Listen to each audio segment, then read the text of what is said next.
जय हिंद फ्रेंड्स, स्वागत है आपका हमारे इस आज के नए वीडियो में। फ्रेंड्स, अगर आप 70 बीपीएससी प्री एग्जाम की तैयारी कर रहे हैं तो ये सीरीज़ आपके लिए अति महत्वपूर्ण है। इस सीरीज़ में हम लोग कवर कर रहे हैं कंप्लीट बीपीएससी के सिलेबस को एमसीक्यू प्रश्नों के माध्यम से, जो कि परफेक्शन आईएएस द्वारा मेंटरशिप प्रोग्राम चलाया जा रहा है। उसी के तहत इसका पीडीएफ प्राप्त करने के लिए आप हमारे टेलीग्राम चैनल से जुड़ सकते हैं, जिसका लिंक आपको डिस्क्रिप्शन बॉक्स में मिल जाएगा। ठीक है, इसकी और पार्ट अपलोड हो चुके हैं, अगर आप नहीं देखे हैं तो प्लेलिस्ट बना है, प्लीज़ उसे भी रिवीजन कर लीजिएगा। तो चलिए टाइम को बिना बर्बाद किए फ्रेंड्स शुरू करते हैं आज की वीडियो। आज का फिजिक्स का मोस्ट इम्पॉर्टेंट चैप्टर है कार्य शक्ति ऊर्जा गति। ठीक है, फिजिक्स के भी 2 वीडियो अपलोड हो चुके हैं, अगर आप नहीं देखे हैं तो प्लीज़ उसे भी रिवीजन कर लीजिएगा। तो चलिए वीडियो की शुरुआत करते हैं फर्स्ट क्वेश्चन से। आज का हमारा फर्स्ट क्वेश्चन है, भोजन में ऊर्जा को किस इकाई में मापा जा सकता है? राइट आंसर है ऑप्शन सी, कैलोरी में मापा जा सकता है। कैलोरी में मापा जा सकता है, आपको ध्यान रखना है। भोजन में ऊर्जा की इकाई को कैलोरी में मापा जा सकता है। एक्सप्लेनेशन देखते हैं। देखिए, ऊर्जा ऊर्जा या कार्य की एसआई इकाई पूछेगा तो आपको जूल ध्यान रखना है। तापमान की एसआई इकाई केल्विन है। तापमान सेल्सियस तापमान की एक व्यवहारिक इकाई है, ठीक है, ना कि एसआई इकाई है। नेक्स्ट क्वेश्चन है, ऊष्मा ऊर्जा की एसआई इकाई, यहाँ पे ऊष्मा ऊर्जा है तो आपको ध्यान रखना है जूल में मापा जाता है। एक्सप्लेनेशन देखते हैं। बल की एसआई इकाई न्यूटन है, जो कि बहुत बार एग्जाम में पूछा जाता है। ऊर्जा की एसआई इकाई कैलोरी, केल्विन तापमान की एसआई इकाई है। नेक्स्ट क्वेश्चन है, जब कोई मशीन चलती है तो ऊष्मा के रूप में ऊर्जा बर्बाद हो जाती है। ये ऊष्मा के किसके कारण उत्पन्न होता है? तो आप सभी को पता है, घर्षण के कारण उत्पन्न होता है। घर्षण के कारण उत्पन्न होता है। जब कोई मशीन चलती है तो ऊष्मा के रूप में ऊर्जा बर्बाद हो जाती है। यह ऊष्मा घर्षण के कारण उत्पन्न होता है। ठीक है फ्रेंड्स, वीडियो आपको कैसी लग रही है प्लीज़ कमेंट करके हमें ज़रूर बताइएगा अपना फीडबैक।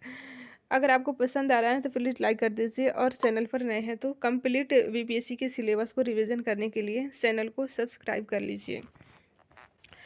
इसका एक्सप्लेनेशन देखते हैं। देखिए, घर्षण एक प्रतिक्रियात्मक बल है। घर्षण के कारण किया गया कार्य हमेशा ऋणात्मक होता है। ठीक है, घर्षण के द्वारा किया गया घर्षण के कारण किया गया कार्य हमेशा ऋणात्मक होता है, आपको याद रखना है। घर्षण बल एक गैर संरक्षी बल है।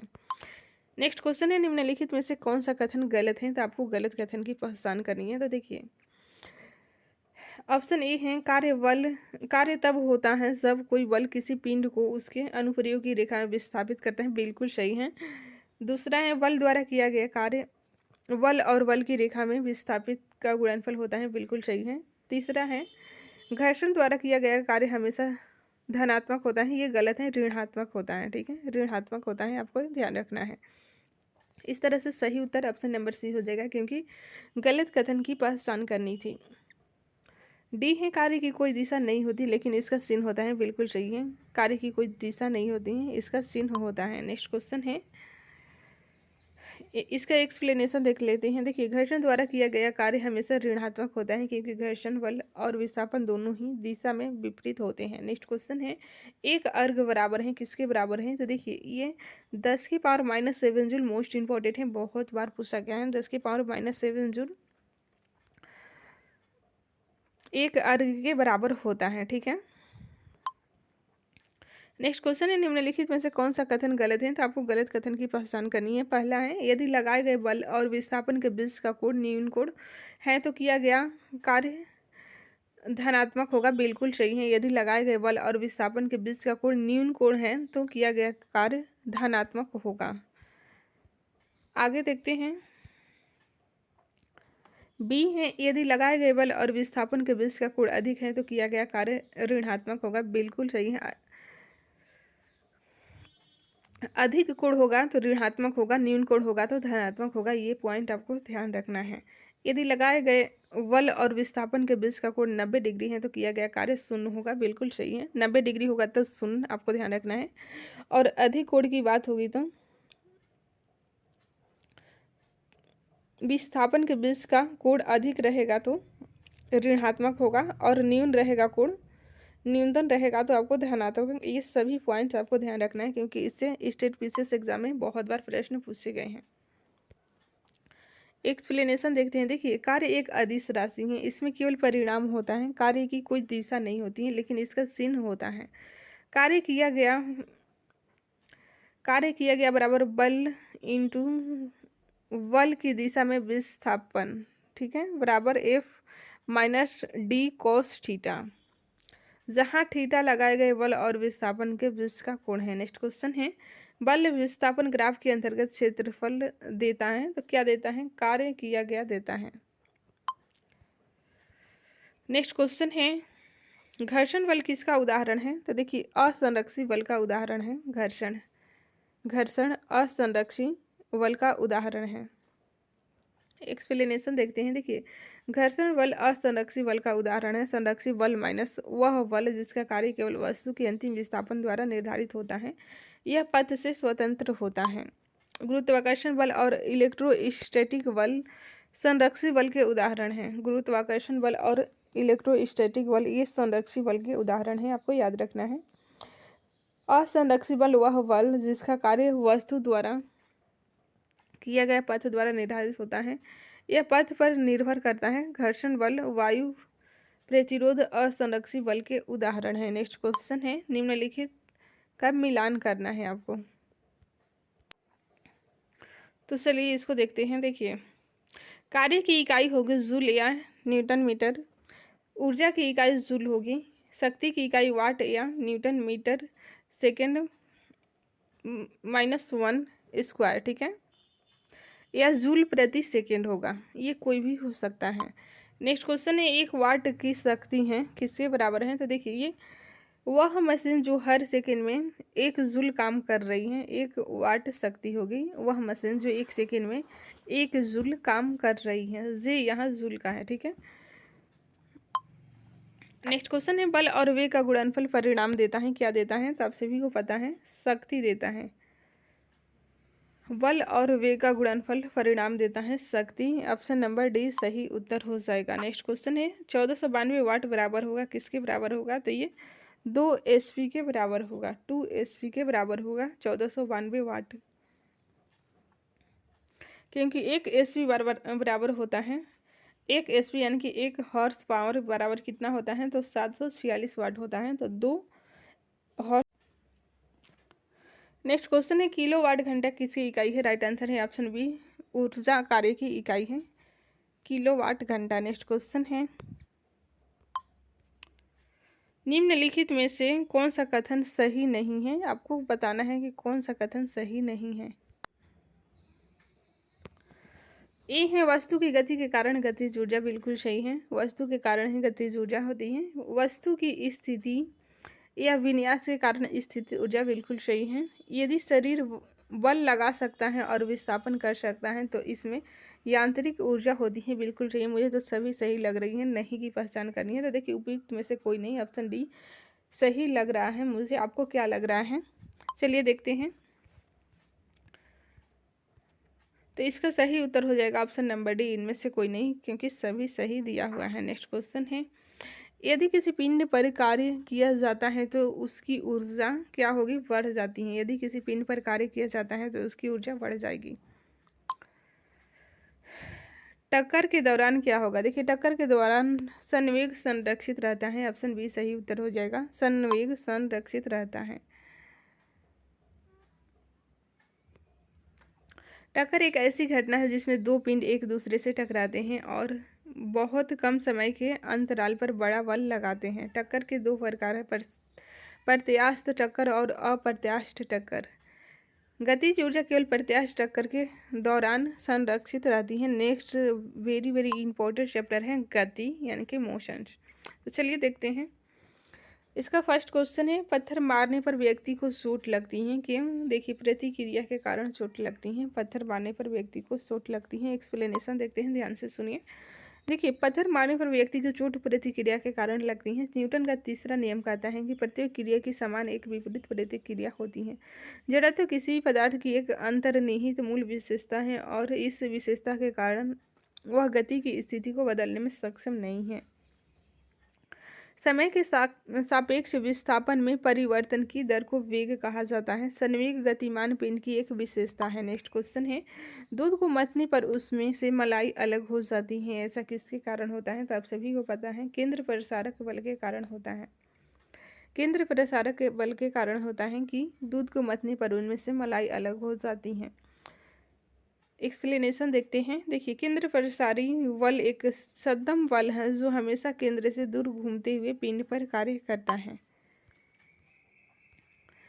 क्रीम सेपरेटर और वॉशिंग मशीन केंद्र प्रसारी बल के सिद्धांत पर काम करते हैं। नेक्स्ट क्वेश्चन है, सड़क पर चलते समय बैलगाड़ी के पहिए की गति किसका उदाहरण है? तो देखिए, ये है स्थानांतरणीय और घूर्णन गति का उदाहरण है। ऑप्शन सी सही हो जाएगा। सड़क पर चलते समय बैलगाड़ी के पहिए की गति किसका उदाहरण है? तो आपको ध्यान रखना है स्थानांतरणीय और घूर्णन गति का। इसका एक्सप्लेनेशन देखते हैं। सड़क पर चलते समय बैलगाड़ी के पहिए की गति स्थानांतरणीय और घूर्णन गति का उदाहरण है। रोलिंग गति में पिंड का द्रव्यमान सीधी रेखा में चलता है, जबकि पहिए के सभी कण एक निश्चित बिंदु के चारों ओर घूमते हैं। नेक्स्ट क्वेश्चन है, एक गोली एक क्षैतिज घर्षण रहित पेज पर रखे ठोस ब्लॉक से टकराती हैं और उसमें धंस जाती हैं। इस प्रक्रिया में कौन सी मात्रा संरक्षित रहती है? तो देखिए, इसका सही उत्तर हो जाएगा केवल संवेग संरक्षित रहता है। केवल संवेग संरक्षित रहता है। एक्सप्लेनेशन महत्वपूर्ण है, देखते हैं। जब वस्तु पर लागू वाना बल अनुपस्थित होता है तो सिस्टम का संवेग संरक्षित रहेगा। न्यूटन के तीसरे नियम पर आधारित होता है संवेग का संरक्षण सिद्धांत। नेक्स्ट क्वेश्चन है, पृथ्वी के केंद्र पर पिंड का भार है क्या है? तो देखिए, शून्य होता है। ऑप्शन बी सही हो जाएगा। पृथ्वी के केंद्र पर पिंड का भार शून्य है। भार एक बल है जो वस्तु द्वारा अनुभव किया जाता है और संपर्क में सतह द्वारा लगाया जाता है। वस्तु का भार गुरुत्वाकर्षण त्वरण पर निर्भर करता है। पृथ्वी के केंद्र पर गुरुत्वाकर्षण त्वरण का मान शून्य है, इसलिए पृथ्वी के केंद्र पर पिंड का भार शून्य है। नेक्स्ट क्वेश्चन है, यदि कोई पिंड वृत्ताकार पथ पर घूम रहा है तो एक सेकेंड में एक चक्कर पूरा करने पर उसका औसत वेग क्या होगा? उसका औसत वेग हो जाएगा शून्य। ऑप्शन नंबर 20 सही है, शून्य हो जाएगा। ठीक है, आगे देखते हैं फ्रेंड्स। न्यूटन के पहले नियम को इस नाम से भी जाना जाता है। किस नाम से जाना जाता है? तो ऑप्शन सी जड़त्व के नियम के नाम से जाना जाता है न्यूटन के प्रथम लॉ को। एक्सप्लेनेशन देखते हैं। देखिए, न्यूटन के गति के पहले नियम को जड़त्व का नियम या गैलीलियो का नियम भी कहा जाता है। गैलीलियो पहले वैज्ञानिक थे जिन्होंने गति की अवधारणा और जड़त्व के नियम की खोज की थी। न्यूटन का पहला नियम बल को परिभाषित करता है, आप सभी को पता है। न्यूटन का दूसरा नियम बल का परिणाम देता है। नेक्स्ट क्वेश्चन है, यदि कोई वस्तु पूरी तरह से घूर्णन गति में चलती है तो शरीर का प्रत्येक घटक कण एक वृत्त में घूमता है जिसका केंद्र एक रेखा पर स्थित होता है, जिसे कहा जाता है, क्या कहा जाता है? घूर्णन की धुरी कहा जाता है। ऑप्शन नंबर ए सही हो जाएगा, घूर्णन की धुरी कहा जाता है। नेक्स्ट क्वेश्चन है, जब कोई बस अचानक चलने लगती है तो बस में बैठा यात्री पीछे की ओर गिरने लगता है। यह घटना किसका उदाहरण है? तो ये है विराम का जड़त्व। विराम जड़त्व का उदाहरण है, आपको ध्यान रखना है। नेक्स्ट क्वेश्चन है, घर्षण को निम्न में से किसके द्वारा कम किया जा सकता है? तो आप सभी को पता है, घर्षण को कम करने के लिए सतह को समकाना, स्नेह का उपयोग, संपर्क का क्षेत्र कम करना, ये सभी सही हो जाएगा। इस तरह से सही उत्तर ऑप्शन नंबर डी हो जाएगा। सभी विकल्प सही हो जाएगा। ठीक है, आगे देखते हैं। सतह को समकाने, स्नेह का उपयोग करके और संपर्क के क्षेत्र को कम करके घर्षण को कम किया जा सकता है। घर्षण एक प्रतिक्रिया बल है। घर्षण हमेशा दो सतहों के बीच सापेक्ष गति का विरोध करता है। घर्षण बल संपर्क में सतह पर निर्भर करता है। नेक्स्ट क्वेश्चन है, किसी वस्तु की गति को अवस्था को बदलने के लिए कौन सा स्थिर बल जिम्मेदार है? तो आप सभी को पता है, घर्षण बल जिम्मेदार है। ठीक है, घर्षण बल जिम्मेदार है, आपको याद रखना है। एक्सप्लेनेशन देखते हैं। देखिए, घर्षण बल किसी वस्तु की गति की अवस्था को बदलने के लिए जिम्मेदार है। यदि कोई पिंड किसी सतह पर फिसलता है तो उसके बीच गति का प्रतिरोध करने वाले बल को घर्षण बल कहा जाता है। घर्षण बल किसे कहा जाता है? यदि कोई पिंड किसी सतह पर फिसलता है तो उनके बीच गति का प्रतिरोध करने वाले बल को घर्षण बल कहा जाता है। घर्षण एक इलेक्ट्रोस्टैटिक प्रतिक्रिया बल है। नेक्स्ट क्वेश्चन आगे देखते हैं। देखिए, घर्षण बल संपर्क में सतह पर निर्भर करता है। केंद्रीय प्रसारक बल वृत्तीय गति के लिए जिम्मेदार है। केंद्र प्रसारक बल एक सतह बल है जो घूर्णन के केंद्र से दूर कार्य करता है। जड़त्व एक पदार्थ की मूल अंतर्निहित विशेषता है और इस विशेषता के कारण यह गति की स्थिति को बदलने में सक्षम नहीं है। नेक्स्ट क्वेश्चन है, द्रव द्वारा लगाए गए घर्षण बल को कहा जाता है, क्या कहा जाता है? तो उसे ड्रैग कहा जाता है। द्रव द्वारा लगाए गए घर्षण बल को ड्रैग कहा जाता है।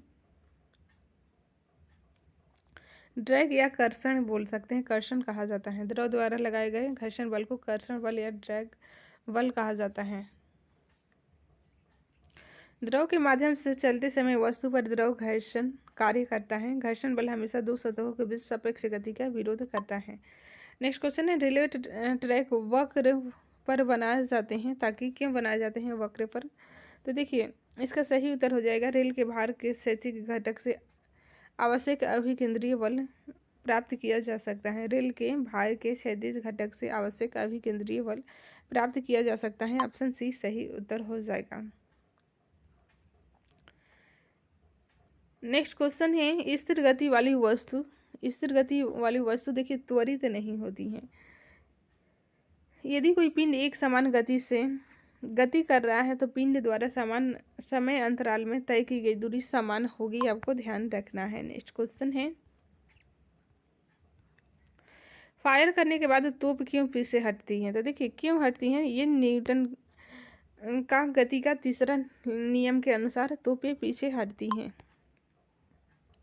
एक्सप्लेनेशन देखते हैं। देखिए, न्यूटन के गति के तीसरे नियम के सिद्धांत के अनुसार फायर करने के बाद तोप पीछे हटती हैं। न्यूटन गति के तीसरे नियम में कहा गया है कि प्रत्येक क्रिया की समान और विपरीत प्रतिक्रिया होती है। क्रिया और प्रतिक्रिया एक ही शरीर पर लागू नहीं हो सकती। क्रिया और प्रतिक्रिया बल एक दूसरे को रद्द नहीं कर सकते, क्योंकि वे अलग अलग निकायों पर कार्य करते हैं। नेक्स्ट क्वेश्चन, एक समान त्वरण के साथ नीचे की ओर जा रही लिफ्ट में एक व्यक्ति का स्पष्ट वजन क्या होगा? तो देखिए, जब व्यक्ति स्थिर हो तो वजन से कम होगा। जब व्यक्ति स्थिर हो तो वजन से कम होगा। ठीक है, एक्सप्लेनेशन देखते हैं। देखिए, एक समान त्वरण के साथ नीचे की ओर जा रही लिफ्ट में एक व्यक्ति का स्पष्ट वजन उस व्यक्ति के स्थिर होने पर वजन से कम होता है। एक समान त्वरण के साथ ऊपर की ओर जा रही लिफ्ट में एक व्यक्ति का स्पष्ट वजन उस व्यक्ति के स्थिर होने पर वजन से अधिक होता है। नेक्स्ट क्वेश्चन है, गति जो समय के नियमित अंतराल के बाद खुद को दोहराती हैं उसे आवधिक गति कहती हैं। गति जो समय के नियमित अंतराल के बाद खुद को दोहराती हैं उसे आवधिक गति कहते हैं।